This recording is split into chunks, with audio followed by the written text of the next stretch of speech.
Hello and welcome to all of you. स्वागत है आप सभी का स्टैटिस्टिक्स बाय एसजी क्लासेस में।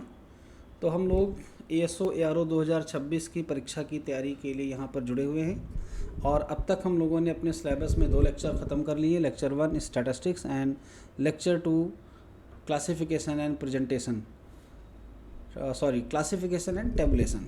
और अब हम लोग लेक्चर 3 पे आ गए हैं, जिसकी आज सेकेंड क्लास है और टोटल ये 11वीं क्लास है। तो हम लोगों ने कल की क्लास में मेज़र ऑफ सेंट्रल टेंडेंसी को जाना कि ये होता क्या है और हम इसे क्यों मेज़र ऑफ सेंट्रल टेंडेंसी कहते हैं। और इसमें जो पहला मेज़र है सेंट्रल की टेंडेंसी को मेज़र करने का अर्थमेटिक मीन, उसके बारे में पढ़ा। तो क्या क्या पढ़ा हम थोड़ा सा एक क्विक रिवीजन करेंगे और आज आपके लिए हम कुछ क्वेश्चंस भी लेकर आए हैं जिनको आप लाइव सॉल्व करेंगे हमारे साथ और हम उनके सॉल्यूशंस भी आपको बताएंगे। अभी ये क्वेश्चन ऑब्जेक्टिव फॉर्मेट में नहीं है, यानी आपको अभी इसके ऑप्शंस नहीं दिखेंगे, आपको सीधे क्वेश्चन दिखेगा और आपको सॉल्व करके उसके आंसर पे आना है। तो चलिए स्टार्ट करते हैं आज का सेशन। तो सबसे पहले आपने जाना what is the measure of central tendency, हम इसे क्यों कहते हैं। और आपने जाना कि 2 तरीके के मेजर्स होते हैं, एक को हम गणितीय में औसत यानी मैथमेटिकल एवरेज कहते हैं और दूसरे को हम कहते हैं पोजिशनल एवरेज, जो सेंट्रल टेंडेंसी के मेजर्स हैं, सेंट्रल की टेंडेंसी को मेज़र करते हैं।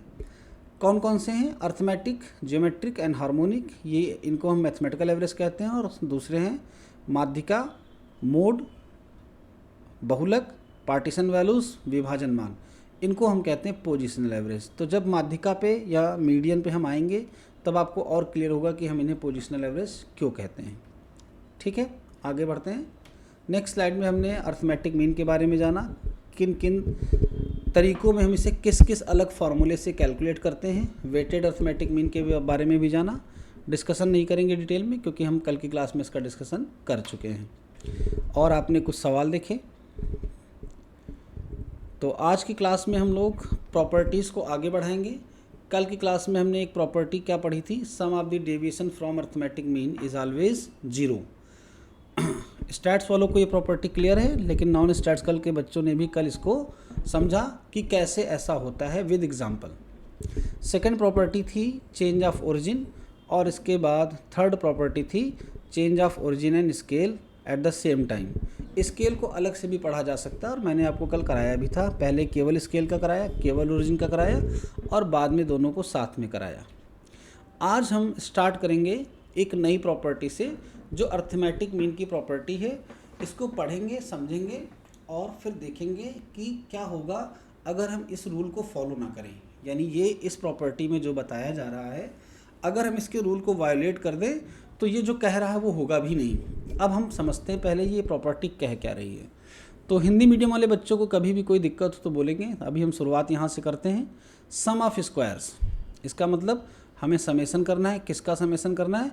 स्क्वायर्स का समेसन करना है। आगे कह रहा है डेविएशन फ्रॉम अर्थमेटिक मीन, यानी रैंडम वेरिएबल हमारे पास x है और हमको इसके अर्थमेटिक मीन से डेविएशन करना है।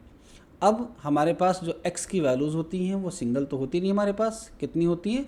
जितना हमारा सैंपल होता है। सपोज़ हमारे पास n वैल्यूज़ हैं तो यहाँ पर हम एक छोटा सा i लगाएंगे और अब हम सारी वैल्यूज़ को xi मीन्स जितनी भी वैल्यूज़ हैं सब में से x बार को सबट्रैक्ट करेंगे, देन हम उसका स्क्वायर करेंगे, फिर इसको हम सम कर लेंगे। अब इसको अगर हम एक लाइन में पढ़ें तो क्या पढ़ेंगे? Sum of squares of deviation taken from arithmetic mean, taken from arithmetic mean, ये होता है मिनिमम। अब ये कहना क्या चाह रहा है ज़रा इसको समझते हैं। सपोज़ दैट हम थोड़ी देर के लिए यहाँ से x बार को हटाकर कोई एक क्वांटिटी a कर देते हैं। a मीन्स ये कुछ भी हो सकता है, मीन भी हो सकता है या उसके अलावा कुछ और भी। तो अगर ये क्वांटिटी मीन है तो ये वैल्यू जो कैलकुलेट होकर आएगी वो सबसे छोटी रहेगी। अगर ये मीन के अलावा कुछ और है तो वो सारी की सारी वैल्यूज़ इस मीन से ग्रेटर होंगी। यानी a की वैल्यू अगर मीन के अलावा कुछ और है, a is not equal to x bar. If a is equal to x bar यानी मीन, तो हमारी वैल्यू मिनिमम होगी। और इसके अलावा अगर कोई और वैल्यू हमने a की ली तो ये सारी की सारी वैल्यू इससे बड़ी रहेंगी। यानी मैक्सिमम नहीं कहेंगे हम, क्योंकि मैक्सिमम की कोई लिमिट नहीं है, इससे बड़ा रहेगा बस। यानी ये सबसे छोटा रहेगा, हमारी एक लाइन ये है। तो अब आपको प्रॉपर्टी समझ में आई। आप लोग अगर प्रॉपर्टी को एक बार खुद से पढ़ के समझो तो क्या समझ में आ रहा है कि हम रैंडम वेरिएबल यानी एक्साइज से सारे मीन सब्ट्रैक्ट करेंगे, फिर उसको स्क्वायर करके ऐड करेंगे, फिर जो वैल्यू आएगी वो तभी सबसे कम हो सकती है जब वो वैल्यू क्या हो, मीन। अंकगणितीय माध्य से लिए गए विचलनों के वर्गों का यानी विचलन लिया और फिर उसका वर्ग किया और इसको जोड़ने पर ये सबसे छोटा होगा। अब चलिए जल्दी से हम इसको करके भी देखते हैं कि कैसे। तो आपके लिए कल हमने एक एक्सेल शीट बनाई थी, उसी एक्सेल शीट को लेकर स्टार्ट करेंगे और एक एग्जाम्पल लेंगे, फिर उस एग्जाम्पल पे हम सेट करके देखेंगे कि कैसे ये पॉसिबल है। तो चलिए हमने एक रैंडम वेरिएबल x ले लिया। सपोज़ ये किसी एक किसान के खेत में हुई फसल है इन क्विंटल, तो पहले साल 12 क्विंटल, फिर 15, देन 13, फिर से अगेन कर लेते हैं 12, 18, 20, ठीक, बस इतनी वैल्यू बहुत है। अब हमारा टास्क है कि इसका हम एवरेज कैलकुलेट करें यानी x बार। तो चलिए हम इसका जल्दी से एवरेज कैलकुलेट कर लेते हैं। फार्मूलों को आपको पता होना चाहिए कैसे यूज़ करना एग्ज़ाम में। हम आपको कुछ सवाल लाइव करके दिखाएंगे ताकि आप ये भी सीख पाएँ कि कैलकुलेशन को कैसे अच्छा बनाया जाए, क्योंकि अभी हम एक्सेल पे करके दिखाते हैं आपको ताकि कैलकुलेशंस की मिस्टेक ना हो, क्योंकि लाइव खुद से कैलकुलेशन करते समय ऐसा पॉसिबल है कि मिस्टेक हो सकती है क्योंकि टाइम बहुत कम होता है। तो हमारा एवरेज क्या आया, 15 आया, यानी मीन हमने कैलकुलेट कर लिया। अब हम एक और टेबल, एक और कॉलम फॉर्म करेंगे जहाँ से हम मीन को सब्ट्रैक्ट करने वाले हैं। तो चलिए हम वैल्यू ले लेते हैं 12 और यहाँ से मीन यानी 15 सब्ट्रैक्ट कर देते हैं, तो हमारा रिजल्ट क्या आया, -3। इस तरीके से हम सारी वैल्यूज़ लिख लेंगे जो भी हमारी आएंगी। नेक्स्ट में हम क्या करेंगे, नेक्स्ट में हम करने वाले हैं इस वैल्यू का स्क्वायर, यानी जो अभी हमने वैल्यू कैलकुलेट की ये है डेविएशन, और अब डेविएशन का हमें क्या करना है, स्क्वायर करना है। तो हमने इसका स्क्वायर कर दिया। स्क्वायर करने के लिए बस आपको वैल्यू चूज़ करनी है और उस वैल्यू को सेम उसी से मल्टीप्लाई कर देना है। एंटर मारेंगे, देखिए स्क्वायर वैल्यू 9 आ गई। तो इस तरीके से आपके पास सारी वैल्यूज़ आ गई 9। अब इसका सम कितना आएगा हम लोग देखेंगे, यानी इसका सम करना है तभी तो पता चलेगा कि ये मिनिमम है या नहीं। तो चलिए हम लोग इसका सम कर लेते हैं। सारी वैल्यूज़ हमने सेलेक्ट कर ली और हमने इसका सम किया, ये 56 आया। अब जो आपके मन में क्वेश्चन है उसको दूर कैसे करें हम क्या करते हैं, मीन की जगह पे कोई और वैल्यू ले लेते हैं। तो अब आप में से कोई हमें बताएगा कि हम अगली वैल्यू क्या लें। चलिए बताइए। मीन यानी हम 15 नहीं लेंगे, बाकी कुछ भी ले सकते हैं। तो बताइए क्या वैल्यू ले अगली हम। Tell me. कोई भी रैंडम वैल्यू बोल सकते हैं आप। 10 ले लीजिए। चलो हमने 10 ले लिया, ठीक है, अदर वैल्यू हमने 10 ले लिया। तो अब जब हम इसको सब्ट्रैक्ट करेंगे तो क्या लिखेंगे, x - 10, ठीक है। तो चलिए इक्वल टू वैल्यूज़ हमारे पास थी ये, और हमने यहाँ से 10 सब्ट्रैक्ट कर दिया। सब्ट्रैक्ट करने के बाद ये सारी हमारी वैल्यूज़ आ गई और अब हम इनका करेंगे स्क्वायर।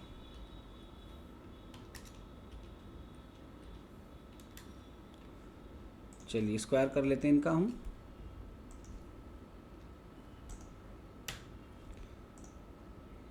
ये आ गई हमारे पास सारी स्क्वायर वैल्यू।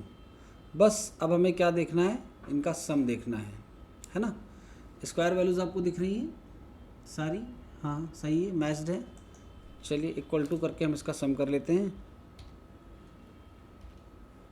तो जैसे ही हमने इन वैल्यूज़ को जोड़ा, आपका मीन की वैल्यू आपके पास है 56 और आपको दिख रहा होगा कि ये कितना आ रहा है 206, यानी सबसे मिनिमम वैल्यू ये रहेगी। ये तो बहुत ज़्यादा हाई हो गई, इसके आसपास भी नहीं है। आप कोई और वैल्यू भी लेकर इसको क्रॉस चेक कर सकते हैं। गॉट इट, सभी को ये बात समझ में आ गई, हाँ या ना। Yes sir. चलिए ठीक है, हम वापस से आते हैं अपनी पीपीटी पर।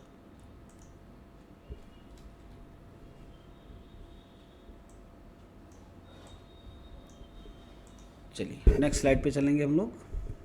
अगली प्रॉपर्टी पे। तो नेक्स्ट प्रॉपर्टी हमारी है combined mean for two sets. अब ये कंबाइंड मीन होता क्या है, पहले हम इसको समझेंगे फिर आगे बढ़ेंगे। सपोज़ हमारे पास एक क्लास है और इस क्लास में टोटल बच्चे हैं 10 और इन बच्चों की संख्या को हमने n ना कह के n1 कह लिया। ये हमारे पास क्लास 2 है और इसमें टोटल नंबर ऑफ़ स्टूडेंट हैं 12। तो हमने इन 10 बच्चों का टेस्ट लिया और फिर इनका एवरेज कैलकुलेट किया, दैट इज़ कॉल्ड x1 बार। अब x1 बार हमारे पास सपोज कर लेते हैं 5 आया। सिमिलरली हमने इन 12 बच्चों का सम किया और 12 से डिवाइड किया तो हमारे पास एक एवरेज और आया 7, वो इन 12 बच्चों का एवरेज था। अब इस ग्रुप का एवरेज 5 है, इस ग्रुप का एवरेज है 7। अब हम ये कह रहे हैं कि इन सारे बच्चों को हमने एक साथ मिला लिया एक ही ग्रुप में, सिर्फ एक ग्रुप बन गया। अब इस ग्रुप में नंबर ऑफ मेंबर्स कितने होंगे, n1 plus n2 means 10 plus 12 means 22। ये हो गए number of members in this group. इनके जो स्कोर्स थे टेस्ट में वो एज इट इज़ रहेंगे। अब हम जानना चाहते हैं कि इन सारे बच्चों का जो मीन है वो कितना होगा।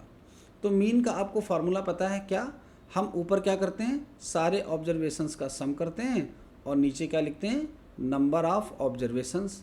तो अब सारे ऑब्जर्वेशन का सम हमें कैसे मिलेगा, आपको ये चीज़ समझनी होगी कि जब भी हम कभी एवरेज को मल्टीप्लाई कर दें उनके नंबर से तो हमें क्या मिलता है, समेसन एक्स।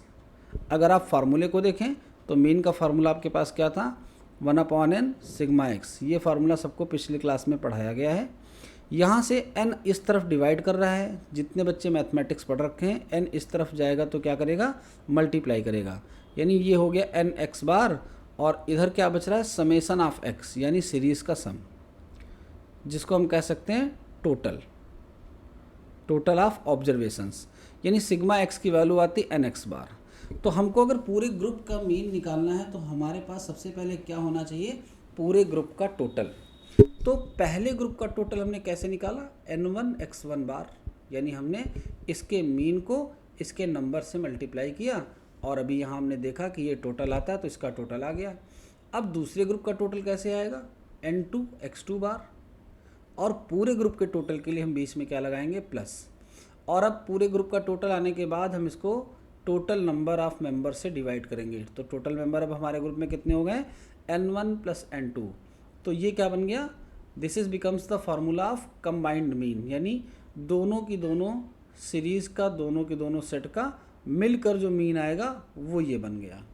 कुछ बच्चे ऐसा सोच सकते हैं कि सर अगर हम इन दोनों का एवरेज ले लें तो ये सही होना चाहिए 6, अगर इसकी वैल्यू इससे मैच हुई तो इसे महज एक इत्तेफाक कहा जाएगा। It is only a coincidence, nothing else. मेरी बात समझ रहे हैं आप लोग, कभी कभी ऐसा हो जाता है कि वैल्यू मैच हो जाती है ना, लेकिन ऐसा ज़रूरी नहीं होगा कि ये 6 आए। तो चलिए अब हम कैलकुलेट करके इस वाले पर देख भी लेते हैं कि कितना आएगा। हमारे पास बच्चे थे 10 और मीन था 5, तो इसका सम कितना हो गया, 50। नेक्स्ट वाले में मीन था 7 और नंबर ऑफ स्टूडेंट कितने थे, 12, तो इसका सम कितना हो गया, 84। अब इसे हम डिवाइड किससे करेंगे, 10 प्लस 22 मीन्स 10 प्लस 12 मीन्स 22 से। तो चलिए इसको डिवाइड करके आप में से कोई एक हमें बताए इसका आंसर क्या आएगा, कोई भी एक। यहाँ पर तो 11 आने वाला है, 6 point something 67 है ना, 67/11, यानी मीन की बात करें तो 6.0 समथिंग आएगा, 6.0। इसके बाद एक और बढ़ जाएगा तो लगभग 9 के अप्रॉक्स आएगा, है ना, 6.09। तो आपने जब इन दोनों का एवरेज लिया था तो 6 आ गया था, लेकिन आपको एक्चुअल मीन कितना दिख रहा है, 6.09। तो इस भ्रांति को मन से हटा कर रखना, क्योंकि एग्ज़ाम में अक्सर ये गलती बच्चे करते हैं कि दोनों का एवरेज लेकर आंसर कर देते हैं। और सबसे अच्छी और मज़े की बात ये कि जैसे ही आप करोगे ये आपको ऑप्शन में मिलेगा, यानी गलत आंसर हमेशा आपको ऑप्शन में मिलेगा। तो आई थिंक सभी को क्लियर है कि क्या होता है, दो सेट्स को कंबाइंड करके उनके मीन को निकालना। और फार्मूला कैसे फॉर्म हुआ ये भी आपने देख लिया, तो आप इसको याद भी रख पाएंगे, इसको रटने की कोई ज़रूरत नहीं है, बेसिक कॉन्सेप्ट याद रखिए, ठीक है। अब हमारे पास एक क्वेश्चन है, हमने कहा था ना कि आज हम क्वेश्चंस के साथ डील करेंगे, ठीक है। तो इस क्वेश्चन को करते हैं और देखते हैं कि इसमें क्या पूछा गया और हमें कैसे हम इस कंबाइंड मीन के फॉर्मूले को इसमें यूज़ कर पाएंगे। तो मैं किस लैंग्वेज में पढ़ूँगा आप बताइए मुझे, इंग्लिश में पढ़ूँ या हिंदी में? चलो हिंदी भाषी देश में हम रहते हैं तो हम हिंदी पढ़ेंगे, बाकी जिनको दिक्कत है वो इंग्लिश में आ जाएंगे, और कोई प्रॉब्लम है तो आप बोल सकते हैं माइक ऑन करके, ठीक है। एक उद्योग से संबंधित दो फर्म, एक पहली फर्म ए है और दूसरी फर्म है बी, में काम करने वाले कर्मचारियों को दिए गए मासिक वेतन का विश्लेषण निम्नलिखित परिणाम देता है। यानी क्या मासिक विश्लेषण है?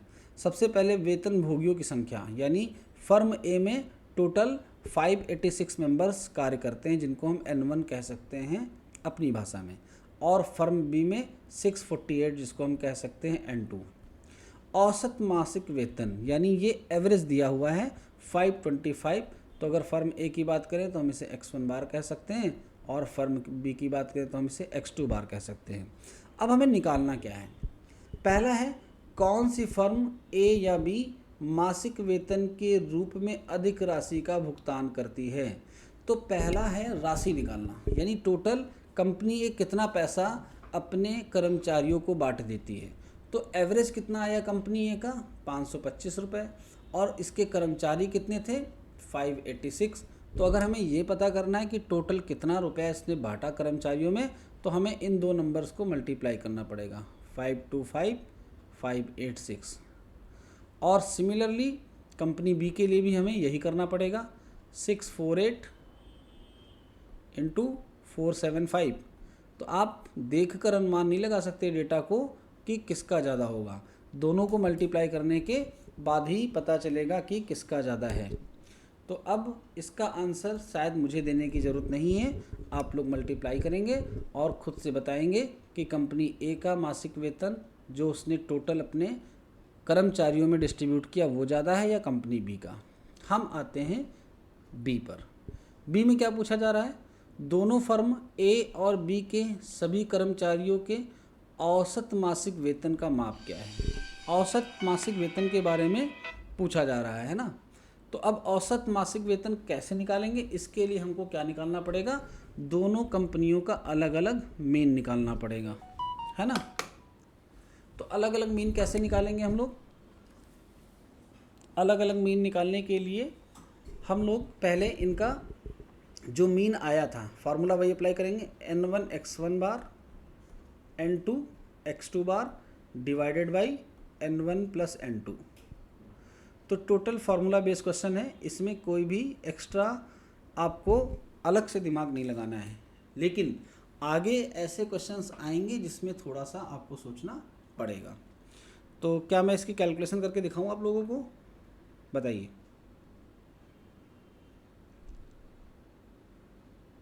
हाँ जी, आप लोगों में से बताए कोई, क्या मैं इसकी कैलकुलेशन करके दिखाऊं? चलो मैं करके दिखा देता हूँ, ठीक है। तो हम यहाँ से डेटा उठा लेते हैं, आते हैं एक्सेल पे।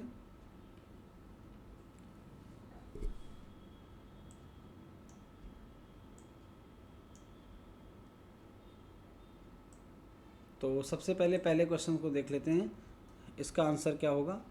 तो हम लोग मल्टीप्लाई कर लेते हैं कंपनी ए के मेंबर्स को, किससे? उनकी मासिक सैलरी से।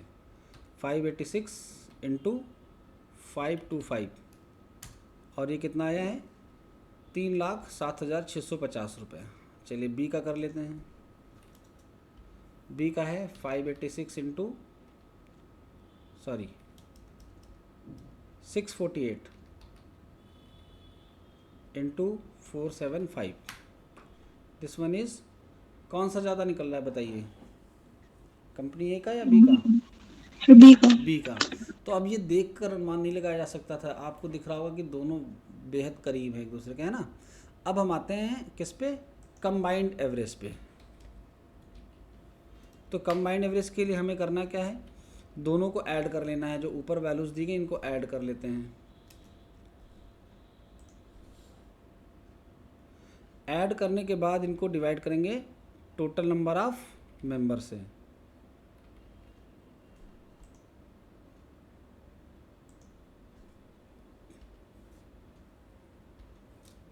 चलिए इनको डिवाइड कर देते हैं टोटल नंबर ऑफ मेंबर से। तो कितने मेंबर्स हैं पहले वाले में? 586 प्लस 648, और आपका जो नया मीन आएगा वो कितना आएगा? 498.74392। आप इसको 1 प्लेस तक अप्रॉक्सीमेट लिख सकते हैं या चाहे तो 2 प्लेसेस तक। तो आपका बस इतना आंसर सही है, 498.74। तो सभी को क्लियर है क्वेश्चन? चलिए इसके जैसे आगे और क्वेश्चंस हैं जिनमें आपको थोड़ा सा सोचना पड़ेगा। नेक्स्ट क्वेश्चन क्या है? In analysis of the monthly wages paid to workers into, ने ये तो वही पूरा क्वेश्चन है। आते हैं नेक्स्ट पे, इस वाले पे। तो इसमें देखते हैं और आप लोग सोचिए इसको कैसे करेंगे। क्वेश्चन हम पढ़ के आपको समझाते हैं। पुरुषों और महिलाओं के एक संयुक्त समूह की औसत आयु 30 है। यानी आपको आप समरी बनाना स्टार्ट कर दीजिए। इसमें मेल्स भी हैं और फीमेल्स भी हैं, और इनकी औसत आयु संयुक्त समूह की, यानी इनके कंबाइंड ग्रुप की औसत आयु कितनी है? x bar is equals to 30। Next है, यदि पुरुषों के समूह की औसत आयु 32 वर्ष हो, यानी अगर यहाँ से मेल अलग कर लें और मेल का जो x बार है वो कितना है? 32, और महिलाओं की औसत आयु 27 वर्ष हो। अगर हम यहाँ से फीमेल्स को अलग कर ले तो इनकी औसत आयु कितनी है? 27 ईयर फीमेल। अब ये क्वेश्चन आपको कुछ नए तरीके का लग रहा है? पूछ क्या रहा है?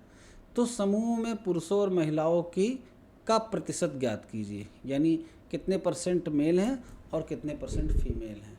इसमें आपको ना तो मेल मेंबर्स का नंबर दिया है कि कितने मेल मेंबर्स हैं, और ना ही फीमेल मेंबर्स का। तो ऐसे क्वेश्चंस को आप कैसे करेंगे, हम करके आपको दिखाते हैं, और ऐसे क्वेश्चंस के आने की संभावना पूरी है। ठीक है, चलिए। तो सबसे पहले जो डेटा दिया है हम उसको कंबाइंड मीन के फॉर्मूले में पुट करेंगे। 30 इक्वल्स टू कंबाइंड मीन। यहाँ पर हम मेल को m से लिख लेंगे। हम मान लेंगे कि देयर आर m मेल्स, और इसको इसके मीन से मल्टीप्लाई कर देंगे। कितने से?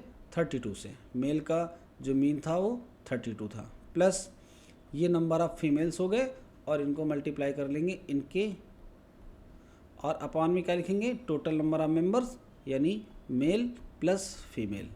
अब हमें इसे सॉल्व करना है। चलिए कैसे सॉल्व करेंगे?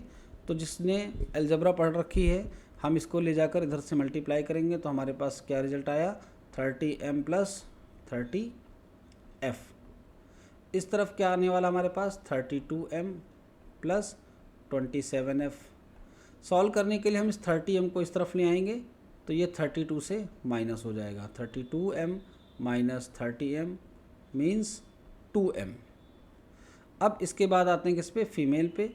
तो इधर फीमेल हमारे पास 30f हैं, और ये 27f इधर हैं प्लस में, इधर आएंगी तो माइनस में हो जाएंगी। तो फाइनल इक्वेशन हमारे पास यहाँ से क्या मिली? 3f is equals to 2m। तो अगर मेल फीमेल का रेशियो जानना हो या फीमेल मेल का, तो हम इसको क्या करेंगे? डिवाइड कर लेंगे। यानी 3 को एक तरफ भेज देते हैं, m को, m यहाँ मल्टीप्लाई कर रहा है इधर डिवाइड करेगा, 3 यहाँ मल्टीप्लाई कर रहा है तो इधर डिवाइड करेगा। सबको क्लियर है ना? यहाँ तो कोई दिक्कत है नहीं किसी को अलजेब्रा में। यानी हमारे पास f और m का एक रेशियो आ गया 2/3, जिसको हम कह सकते हैं 2:3। यानी हमारे इस ग्रुप में फीमेल 2 हैं और मेल 3 हैं, ये आया है अनुपात। लेकिन हमें बताना क्या था? प्रतिशत। तो अब हमको अपने अनुपात को प्रतिशत में कन्वर्ट करने का फार्मूला पता होना चाहिए। कैसे करेंगे?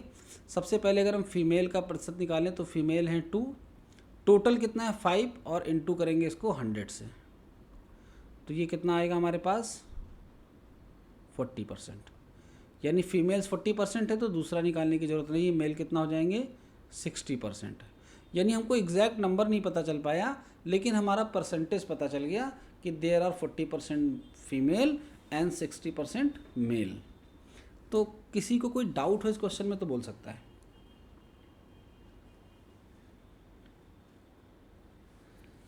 सबको समझ में आया? अच्छा ये तो बोल सकते हो।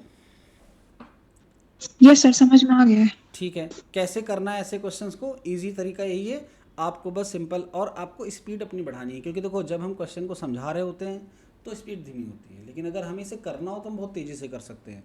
तो नंबर ऑफ क्वेश्चंस की प्रैक्टिस बार बार करेंगे तो आपको आइडिया हो जाएगा और स्पीड भी आपकी बढ़ जाएगी। अब हम आते हैं अगली प्रॉपर्टी पर।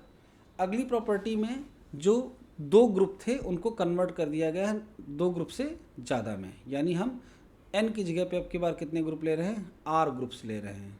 ओके, तो अगर हम r ग्रुप लेंगे तो कुछ करना नहीं है। सपोज ये पहला ग्रुप, दूसरा ग्रुप, तीसरा group, dot dot, this is a rth group, 1 2 3 and rth। हमें बस इनका नंबर्स पता होना चाहिए, n1 n2 n3 dot dot nr, और हमें इनका मीन पता होना चाहिए, x1 बार, x2 बार, x3 बार डॉट डॉट xr बार। और अब हम फिर से कंबाइंड मीन के फॉर्मूले को लिख सकते हैं। बस नीचे क्या करेंगे, n1 सारे नंबर्स ऐड कर लेंगे, n2 plus dot dot dot nr, और ऊपर क्या करना है, मल्टीप्लाई करना है नंबर्स और मीन को, n1 x1 bar, n2 x2 bar plus dot dot dot dot nr xr bar. तो अगर दो ग्रुप से ज़्यादा है, ऐसे क्वेश्चन भी आपके एग्ज़ाम में आ सकते हैं जहाँ पर 3 ग्रुप कम से कम दिए हों, 3 से ज़्यादा के आने की संभावना नहीं है। इतना कठिन क्वेश्चन ऑब्जेक्टिव पेपर में नहीं पूछते हैं। क्वेश्चंस ट्रिकी हो सकते हैं लेकिन लेंदी नहीं हो सकते। चलिए नेक्स्ट प्रॉपर्टी पे आते हैं, sum unchanged if each value of the variable is replace by the arithmetic mean the sum. इसको मैंने हिंदी में नहीं लिखा बट मैं समझा देता हूँ बाकी सभी लोगों को। हमारे पास अगर कोई डेटा है x1 x2 dot dot dot xn, हमने इसका मीन निकाला x बार, और अब हम कह रहे हैं कि हर एक वैल्यू को x बार से रिप्लेस कर दो। तो जब सबको x बार से रिप्लेस करेंगे तो यहाँ से जो हमारा सम आएगा वो क्या आएगा, समेसन xi। और किसी एक नंबर को अगर n बार सम करना हो तो हम क्या करेंगे, n से सीधे उसको मल्टीप्लाई कर देंगे। और कहा जा रहा है सम अनचेंज्ड, यानी ये जो सम आएगा x बार से रिप्लेस करने का और जो सम पहले होगा ये दोनों सेम होंगे, ये बदल नहीं सकते हैं। तो आपको आई थिंक समझ आ भी गया होगा कि ये दोनों क्वांटिटी तो एक दूसरे के इक्वल होती हैं। अगर हम मीन का फार्मूला देखें तो अभी अभी मीन के फार्मूले में हमने देखा था क्या, कि summation x equals to n x bar. Got it? तो आई थिंक प्रॉपर्टी समझ गए हो। आगे बढ़ें। इसकी इम्पोर्टेंस की अगर हम बात करें तो ये बाकी प्रॉपर्टी से थोड़ा कम इम्पॉर्टेंट है, इस पर सवाल बनना मुश्किल है, लेकिन ऐसा भी नहीं कि बन नहीं सकता, प्रोबेबिलिटी सबकी होती है। अब हम आगे बढ़ते हैं एक नए मेथड की तरफ जिसका नाम है शॉर्टकट मेथड। शॉर्टकट मेथड इसको क्यों कहते हैं, इसका एक दूसरा नाम भी है क्या, एज्यूम्ड मीन मेथड। हिंदी में कहते हैं इसको कल्पित माध्य विधि।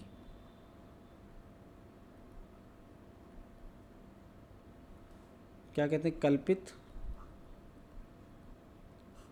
माध्य विधि।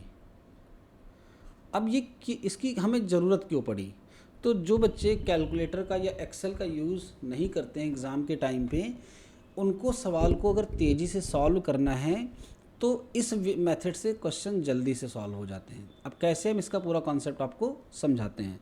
सबसे पहले अगर हम सिंपल डेटा देखें तो हमारे पास क्या है, x है और इसकी फ्रिक्वेंसी f है। तो हमको अगर मीन निकालना होगा तो हमारा फार्मूला इस केस में क्या बनता है, summation F x divided by summation F, यानी हम x और f को मल्टीप्लाई करेंगे फिर उनका सम करेंगे, उसके बाद जितना फ्रिक्वेंसी इसका भी सम करेंगे और फ्रिक्वेंसी से डिवाइड भी कर देंगे, तब जाके हमारा मीन निकलेगा। लेकिन अगर आप नंबर्स देखो तो x की सारी की सारी वैल्यूज़ थोड़ा सा बड़ी हैं, ठीक है। हम क्या कर रहे हैं, इनको मल्टीप्लाई करेंगे तो मल्टीप्लाई वाली क्वांटिटी भी थोड़ी सी बड़ी ही आएंगी, तो इस वजह से कैलकुलेशन में टाइम लग सकता है। तो क्या कोई ऐसा तरीका है जिससे हम इसको थोड़ा सा छोटा कर लें? तो हम करते क्या हैं इस तरीके में, हम कोशिश करते हैं कि ये जितना भी डेटा हमारे पास दिया है इसमें से किसी एक नंबर को हम मीन सपोज कर लेते हैं, या कह लो कि कोई क्वांटिटी ए सपोज कर लेते हैं। अब सपोज क्या करना है ये आपके ऊपर डिपेंड करता है। जैसे इस क्वेश्चन में ए को सपोज किया गया है 70, अब 70 मिड में है तो 70 को सपोज करना ठीक है, नहीं तो आप 69 सपोज कर लो या 71, तब भी आपके आंसर्स आएंगे। अब इसको सपोज करने से देखो हुआ क्या, अगला जो टास्क होता है वो ये होता है कि हम जिस क्वांटिटी को मीन सपोज करते हैं इस पूरी सीरीज से उसको सब्ट्रैक्ट करते हैं रेस्पेक्टिवली। यानी 65 से जब हमने 70 सब्ट्रैक्ट किया तो -5 मिला, 66 से किया तो -4। अब आप देख पा रहे होंगे कि x किस में कन्वर्ट हो गया, एक नई क्वांटिटी d में। और अगर कल की क्लास को बेस बनाकर हम आपसे पूछें कि व्हाट इज़ दिस, देखते हैं कौन आंसर करेगा मुझे। कल की क्लास में हमने कुछ बताया था कि जब किसी क्वांटिटी में कोई चीज़ सब्ट्रैक्ट की जाए या ऐड की जाए तो उसका क्या इफ़ेक्ट होता है, और उसको कुछ नाम भी दिया था, बताइए।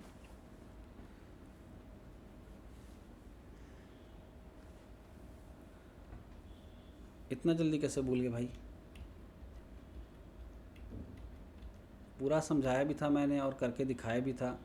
क्या बोला था इसको हमने, जब किसी क्वांटिटी में कोई चीज़ ऐड या सब्ट्रैक्ट करते हैं तो उसे क्या कहते हैं, चेंज ऑफ। हाँ भी क्लास में अगर आप बोलेंगे तो अच्छा लगेगा मुझे भी।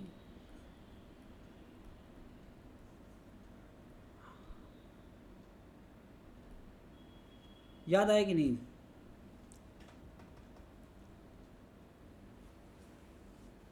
आप सभी लोग मेरी क्लास में हैं? तो चेंज ऑफ ओरिजिन याद आया कि नहीं? मैं आपको याद इसलिए दिला रहा हूँ क्योंकि अगर आपको ये याद है तो आप इजीली समझ पाएंगे कल्पित माध्य विधि को।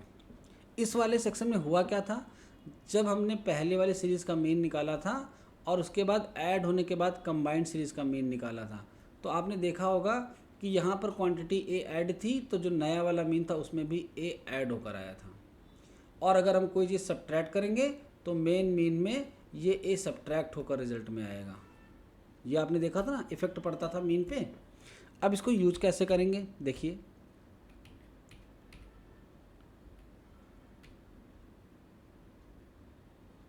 अब हमने ए जो सब्ट्रैक्ट किया इसका ये मतलब है कि हमारा जो अब मीन निकलेगा डी का, नया रैंडम वेरिएबल डी का, उसमें भी 70 पहले से सब्ट्रैक्ट हो गया होगा क्योंकि ये हमने सबसे सब्ट्रैक्ट किया है। तो अब इस डी को ऐड करना आसान है कि नहीं, क्योंकि ये क्वांटिटीज़ पहले से कितनी छोटी हो गई ना, -5 -4 -3 -1। और अगर इनको ऐड करें तो देखो कितना आ रहा है, ज़रा ऐड करके देखते हैं।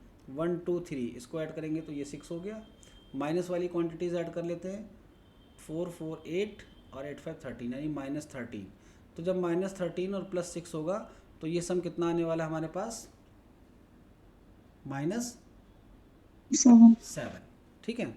अच्छा, इसको सम करने का कोई सेंस नहीं क्योंकि हम सम किसको करेंगे, fx को। fx मतलब जब x था वो हमारा d में कन्वर्ट हो चुका है तो हम सम करेंगे f इंटू डी को। यानी अब हमने अपने नए रैंडम वेरिएबल को फ्रिक्वेंसी से मल्टीप्लाई करके यहाँ पर लिख लिया और इसका सम किया तो आया -41। अब मीन निकालने का फॉर्मूला क्या होता है, summation fd divided by f। इसकी वैल्यू तो 41 आ गई है और f की वैल्यू कितनी है हमारे पास, 50। और जब हमने इसको डिवाइड किया तो हमारे पास रिजल्ट आया -0.82।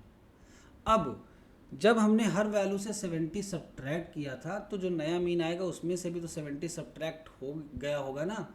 तो इसका मतलब पुराना मीन अगर हमें निकालना है तो हम इसमें क्या करेंगे, 70 ऐड कर देंगे और जैसे ही 70 ऐड करेंगे तो हमको ये नया मीन मिल जाएगा। तो आपने देखा कि एज्यूम्ड मीन मेथड से जो रिज़ल्ट आया वो ऐसा था। क्लियर है कि नहीं, आपको बताइए। हाँ जी, क्लियर है कि नहीं? अगर आपको डाउट हो तो हम आपको एक्सेल पे प्रूफ करके दिखाते हैं इसे, है ना। आप लोग बोल नहीं रहे, देखिए बोलिए, क्लास जब 2 होगी तभी अच्छी लगेगी। अगर क्लियर है तो बताइए, आगे बढ़ते हैं। अगर नहीं क्लियर है तो हम इसको दोनों तरीक़ों से आपको करके दिखाएंगे। एक बार एज्यूम्ड मीन से, मतलब आप इसको सीखिए इसलिए क्योंकि ऐसे क्वेश्चन जब एग्ज़ाम में आएंगे आपको कैलकुलेशन को आसान बनाना है तो एज्यूम्ड मीन मेथड को अप्लाई करना पड़ेगा। तो कैसे हम एज्यूम्ड मीन मेथड को अप्लाई करेंगे, इसके लिए पहले हम एक्चुअल मीन को कैलकुलेट कर लेते हैं। हमने लिखा x और इसकी लिख ली फ्रीक्वेंसी। चलिए जल्दी से डेटा एंटर कर लेते हैं। तो x का डेटा 65 66 67 68 69 70 71 72 एंड 73। तो ये हमने x का डेटा लिख लिया। चलिए इसकी फ्रिक्वेंसी लिख लेते हैं। क्या है फ्रिक्वेंसी 1 4 5 7 1 1 10 6 4 2। फ्रिक्वेंसी के बाद हमारा अगला स्टेप क्या होता है, हम दोनों को मल्टीप्लाई करते हैं मीन को निकालने के लिए। तो हम लोग लिखेंगे x इंटू एफ। चलिए मल्टीप्लाई कर लेते हैं, equal to this one multiplied by this one, और ये हमारे सारे मल्टीप्लिकेशंस आ गए। अब हम यहाँ पे क्या निकालेंगे, इनका सम, यानी सिग्मा एफ एक्स कह लो आप इसको। तो ये आपका एक्चुअल फार्मूला बनने जा रहा है, ठीक है। हम आपको भी दूसरा नंबर लेके इसको प्रूफ करके दिखाएंगे, ठीक। फ्रिक्वेंसी का भी सम कर लेते हैं। तो फ्रिक्वेंसी का सम करेंगे तो क्या आएगा, ये आएगा 50, आपने देखा भी क्वेश्चन में। और अब हम मीन का फार्मूला लगाते हैं, देखते हैं मीन इसका क्या आता है, ठीक है। तो मीन के लिए क्या करना होगा, हमें सिग्मा एफ एक्स को डिवाइड करना होगा किससे, सिग्मा एफ से। आपका मीन कितना है 69.18, ये आपने डायरेक्ट मेथड से निकाला है। और यहाँ पर क्या दिया है, एज्यूम्ड मीन मेथड, और एज्यूम्ड मीन मेथड का मीन देखिए कितना आया 69.18। अब इन्होंने जो एज्यूम्ड मीन में ए की वैल्यू ली थी वो 70 ली थी और सबसे सब्ट्रैक्ट किया था। चलिए हम आपको एक अलग वैल्यू लेकर फिर से इसको करके दिखाते हैं। तो सपोज़ अब की बार हम जो एज्यूम्ड मीन में ए की वैल्यू ले रहे हैं वो 69 ले रहे हैं। तो हमारा जो नया डेटा बनेगा जिसको हम क्या कहते हैं डी, वो क्या बनेगा x माइनस 69। गॉट इट, सबको क्लियर है, ठीक है। तो हम यहाँ पर वैल्यूज़ लिख लेते हैं। हमने 65 लिया और यहाँ से सब्ट्रैक्ट किया 69, हमारे पास वैल्यू आ गई -4। हम इसको ड्रैग करेंगे तो सारी वैल्यूज़ हमको ऑटोमेटिकली मिल जाएंगी। अब की बार हम जो अगला कॉलम लिखेंगे तो यहाँ पर लिखेंगे f इंटू डी, यानी मल्टीप्लाई करेंगे नए वेरिएबल डी को किससे, उसकी फ्रिक्वेंसी से। चलिए मल्टीप्लाई कर लेते हैं, f लिया 1 इंटू डी ले लिया -4, और ये आ गया हमारे पास वैल्यू। जैसे ही हम इसको ड्रैग करेंगे हमारे पास सारी वैल्यूज़ आ जाएंगी। सम की बात करें तो सम यहाँ से निकल आएगा, हम इसको ड्रैग करेंगे तो सम आ गया हमारे पास कितना 9। अच्छा ये वैल्यू 0 आई है, ये भी एक प्रॉपर्टी है। ये 0 क्यों आया, आप में से कोई बता सकता है कल की प्रॉपर्टी से? सम ऑफ डेविएशन 0 होता है मीन से। होता है, लेकिन किस केस में, जब मीन 69 होगा तब। तो ये जो डिफरेंसेस आ रहे हैं, ये 0 वैल्यू आ गई है, वो डेसिमल्स का असर है, ठीक है। जैसे कल वाले में हमने एग्जांपल में लिया था तो 0.001 आया था, ठीक। तो वो डेसिमल्स का असर है, ये अनफॉर्चुनेटली 0 आई है। एग्जैक्टली 0 कब आती है, जब हम इसको 0.18 से माइनस करते हैं, 69.18, ठीक है। हम आगे बढ़ते हैं, तो हमारे पास सिग्मा एफ डी आ गया है। अब हम इसको किससे डिवाइड करेंगे, सिग्मा एफ से, यानी हम नया वाला एवरेज अपना निकालने जा रहे हैं। तो हमने सिग्मा एफ डी ले लिया और इसको किससे डिवाइड किया, इस 50 से। तो हमारा जो नया मीन आया कितना आया 0.18। अब आपने जब डी को बनाया था तो 69 सब्ट्रैक्ट करके बनाया था, इसका मतलब नए वाले मीन में भी तो 69 सब्ट्रैक्ट हुआ होगा। तो हमको वापस से अगर पुराना मीन पाना है तो हम क्या करेंगे, इस वाले में 69 को ऐड करेंगे और आपका रिजल्ट आ गया 69.18। यानी आपने 70 से देखा, यहाँ पर 69.18 आ रहा है, डायरेक्ट देखा तो भी 69.18 आ रहा है, और हमने एक नई वैल्यू 69 लेकर किया तो भी 69.18 ही आंसर आया। आप चाहें तो उसको फिर से कोई और लेकर भी चेक कर सकते हैं। तो आपने क्या किया, आपने बड़ी बड़ी वैल्यूज़ में से उन्हीं के बीच में से एक वैल्यूज़ को लेते हुए सब्ट्रैक्ट किया, और ऐसा करने से वो वैल्यूज स्मॉल हो गई। अब आपकी स्मॉल पे कैलकुलेशन इजी हो गई और आपने फटाक से सम करके आंसर निकाला, और उसमें जो नंबर पहले सब्ट्रैक्ट किया था वही अब ऐड करके फाइनल मीन बता दिया। That is called assumed mean method, कल्पित माध्य विधि या फिर शॉर्टकट मेथड।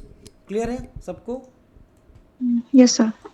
ठीक है, आगे क्वेश्चंस आएंगे तो आपसे हम यूज़ करवाएंगे ये मेथड जब ऑब्जेक्टिव क्वेश्चंस की सीरीज़ होगी हमारे पास। ये क्वेश्चन है आपका अगला, और ये आपके लिए होमवर्क है, ठीक है। आप इसे होमवर्क में करिए, कल इसके आंसर पे चर्चा हम लोग करेंगे। आपकी अपनी मर्जी है कि आप किस में इसको क्या मीन मानते हैं। आई थिंक ये सेम क्वेश्चन है, क्या सेम डेटा है? ठीक है, सेम क्वेश्चन आ गया वो गलती से, कोई बात नहीं। नेक्स्ट क्वेश्चन है हमारे पास। Next question is 50 students took up a test, the result of those who pass the test is given below. 50 student थे जिन्होंने एक टेस्ट में पार्टिसिपेट किया, और नीचे उन्होंने जो पास करने के बाद उनका रिजल्ट आया वो नीचे दिया हुआ है। ठीक, अब जो नीचे रिजल्ट है आपको दिख रहा होगा, ये सिर्फ 40 स्टूडेंट्स का है, जबकि पहले इसने क्या बताया था, कितने स्टूडेंट थे, 50, और ये रिजल्ट है 40 का। ऐसा क्यों? क्योंकि यहाँ पे लिखा है हु पास्ड द टेस्ट, यानी ये सिर्फ उनका डेटा है जिन्होंने टेस्ट को पास किया है। तो अगर हम आपसे पूछें कितने बच्चे फेल हुए हैं, तो आंसर क्या आएगा, 10, क्योंकि 50 थे, 40 पास का डेटा आपके पास है, तो इसका मतलब 10 स्टूडेंट फेल हुए हैं। क्वेश्चन क्या है, if the average for all 50 students was 5.16, यानी पूरी क्लास में जितने 50 बच्चे थे उनका एवरेज कितना आया है, 5.16। ठीक है, पूछ कर रहा है आगे, find the average of those who failed, उनका एवरेज निकालना है जो बच्चे फेल हो गए हैं। तो यानी आपको टोटल एवरेज दिया हुआ है, कंबाइंड एवरेज दिया हुआ है, और आपको फेल वाले बच्चों का एवरेज निकालना है। तो अब क्वेश्चन तो कंबाइंड मीन पर ही है, लेकिन आप करेंगे कैसे? तो मैं आप लोगों को समय देना चाहूँगा, आपके पास टाइम है और आपका टाइम स्टार्ट होता है। अब आप लोग इसको स्टार्ट करिए और मुझे आंसर बताइए करके कि कितना आएगा। चलिए, सभी लोग रेडी हैं? Yes, sir. तो चलो, मानसी जी ने इस क्वेश्चन को सॉल्व किया है और उनका आंसर आया है 2.1, और I think this one is the right answer. ये बिल्कुल सही जवाब है। कैसे? अब कैसे करना है, जो बच्चों ने नहीं किया ज़रा वो इस पे फोकस करें। देखो, हमारे पास ये कंबाइंड मीन दिया हुआ है, फार्मूले में अगर हम रखें तो ये इस तरफ आएगा, टोटल मेंबर्स जो हैं वो यहाँ पर आ जाएंगे 50। यहाँ पर क्या होता है, N1 X1 बार, तो N1 की वैल्यू हमारे पास है जो पास स्टूडेंट हैं, और N2 की वैल्यू है जो फेल स्टूडेंट हैं। अब पास स्टूडेंट का ये जो एवरेज दिया गया था ये किसका था, if the average of all 50 student was 5.16। हाँ, हमको पास्ट स्टूडेंट का एवरेज यहाँ से कैलकुलेट करना पड़ेगा, क्योंकि ये डेटा दिया हुआ है।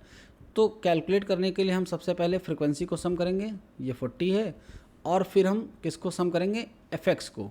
तो यहाँ पे हम एक नया रो जनरेट करेंगे एफएक्स, यानी ये हो गया 32, दिस वन इज़ 50, 54, 42, 32, 27। तो जब हम इसका सम करेंगे तो ये आएगा सिग्मा एफ एक्स। कितना आया था बेटा मानसी, आप बताइए, आपने चूँकि कर रखा है 237. 237। सम के बाद हम इसको डिवाइड करेंगे किससे, 40 से। अब जाके हमारा आएगा ये x1 बार। तो आपको डिवाइड करने की ज़रूरत नहीं, क्यों? क्योंकि यहाँ पर जो चाहिए होता है वो सम ही तो चाहिए होता है। तो यहाँ पर आप x1 बार से अगर मल्टीप्लाई करते तो सम ही तो आता, तो हम डायरेक्ट यहाँ पर 237 पुट कर देंगे। ये 40 स्टूडेंट का था तो इस तरफ आएगा 237, और इस तरफ क्या आएगा, ये फेल स्टूडेंट थे यानी 10 इंटू नंबर ऑफ़ स्टूडेंट जो फेल हुए हैं f, और बीच में है प्लस।